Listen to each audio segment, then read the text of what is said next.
Bonjour à tous, on se retrouve aujourd'hui aux Imaginales 2021 en compagnie de Céline Chevet. Bienvenue à vous. Bonjour. Alors Céline, vous avez en 2022 le tome 2 de Sous les sabots des dieux qui est sorti aux éditions du Chat Noir. Comment est-ce qu'est né ce diptyque ? Alors c'est une histoire un petit peu amusante parce que à la base c'est ma grande sœur qui avait un blog sur l'équitation qui m'a dit écoute, j'ai besoin que tu m'écrives une petite histoire hebdomadaire environ, ou une fois toutes les 2 semaines. Tu m'écris un chapitre en fait et je poste ça sur mon blog parce que voilà, j'aimerais avoir un petit volet littéraire et il faut juste qu'elle contienne des chevaux.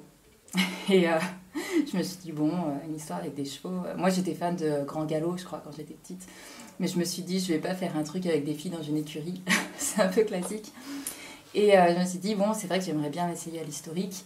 Et depuis un moment, j'avais un projet qui me trottait dans la tête, puisque je m'intéressais beaucoup à l'histoire de la Corée et tout ça. Et je m'étais dit, pourquoi pas mettre les deux ensemble et faire, du coup, un projet qui allie justement l'histoire de la Corée que je voulais travailler et y mettre des chevaux.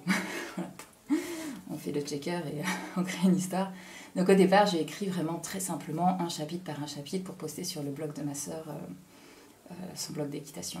Et en fait, c'est vraiment la base de cette histoire. C'est plutôt une demande de ma grande sœur. Et pour l'intrigue, est-ce que vous pouvez nous en dire quelques mots, un petit peu plus ? Il y a vraiment un rapport avec la Corée ?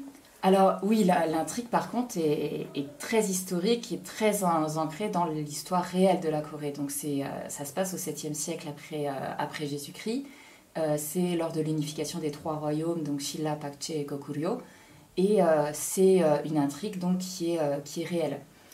J'ai fait 2 ans de recherche historique par contre pour, une fois que mon premier jet était installé, vraiment remettre à plat toute l'histoire et vérifier tous les faits historiques, rebâtir le background pour qu'il y ait une vraie cohérence en fait, avoir des personnages aussi historiques réels à l'intérieur qui soient vraiment bien ficelés, donc avec des détails historiques qui soient réalistes.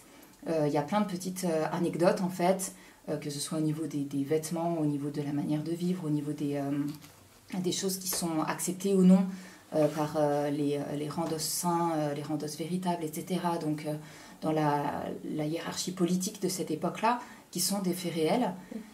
Et même les batailles, en fait, puisqu'il se trouve qu'à cette époque-là, les Tang, la dynastie des Tang, qui est la dynastie chinoise, on a la chance, en fait, d'avoir énormément d'archives réelles que les Tang ont conservées, en fait, sur les batailles qu'ils ont menées à cette époque-là. Donc les moines confucianistes avaient vraiment tout noté, toutes les batailles, donc j'ai pu retrouver des documents très très précis sur les batailles qui ont été menées, quelles villes ont été prises d'abord, quelles batailles, etc. ont eu lieu. Donc le fond historique en fait de cette duologie est assez recherché.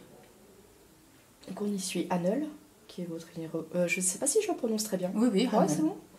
Qui est votre héroïne, qui est une jeune fille vraiment courageuse, mais que le destin ne va pas forcément aider. Qu'est-ce que vous pouvez nous dire sur elle ? Comment est-ce qu'elle a évolué ?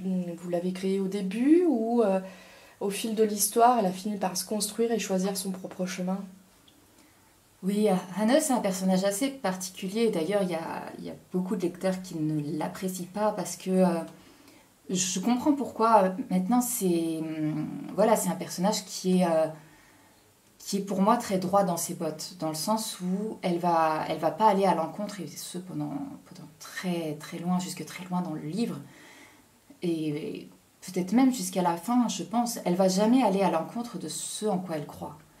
C'est un personnage qui a 16 ans, a toujours vécu enfermé dans son temple, dans le temple céleste, élevé par une mère chamane. Pour elle, il n'y a que sa loyauté envers les dieux qui compte. Elle a été élevée pour ça, pour servir les dieux, et les dieux servent, la famille royale de Shilla sert les dieux. Et les dieux sont les protecteurs de la nation et les protecteurs de la famille royale. Donc pour elle, en fait, tous ses choix et toute sa stratégie en fait, de vie va aller dans le sens de sa loyauté envers les dieux. Donc certains choix qu'elle va faire ou certaines décisions qu'elle va prendre vont sembler peut-être bête pour un lecteur lambda, occidental, qui va se dire mais pourquoi est-ce que cette gamine de 16 ans fait ce genre de choses, voilà. Mais en vérité, pour quelqu'un qui a été enfermé dans un temple et qui n'a vu que ça, que cette théorie-là du monde, cette politique finalement très, voilà, très, on va dire, très peu empirique. Elle n'a jamais vraiment vécu cette politique-là. Elle n'a jamais été confrontée aux gens. C'est toujours des parchemins, c'est toujours des papiers, c'est toujours des cartes. Elle a vu le monde au travers de ses études. Donc elle en sort finalement parce qu'elle est bousculée par l'histoire avec un grand H, parce qu'elle est bousculée par des choix qu'elle se trouve obligée de faire pour des questions de survie. Mais elle n'a jamais qu'une seule chose en tête, c'est ses théories, c'est sa foi. Et elle se retrouve malmenée par ça, parce que finalement, à un moment donné, il y a des hommes qui utilisent la foi pour le pouvoir. Et ça, elle ne le comprend pas. Comment est-ce qu'on peut utiliser la religion pour contrôler des hommes, pour contrôler un peuple, pour satisfaire son propre besoin de pouvoir, et pour ne pas vouloir créer une nation plus forte, en fait, mais seulement pour servir ses propres intérêts. Donc ça, Anne ne le comprend pas.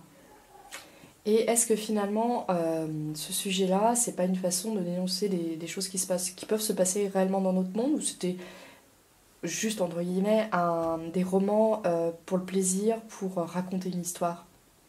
Alors, j'aime pas dénoncer, c'est quelque chose que je fais jamais. En tout cas, dans mes... aborder peut-être des sujets que vous aviez envie d'aborder, pour faire réfléchir le lecteur. J'aime apporter des questionnements, mais souvent c'est parce que ce sont moi-même des questions que je me pose. Et en effet, j'ai été confrontée à cette question-là, mais plus...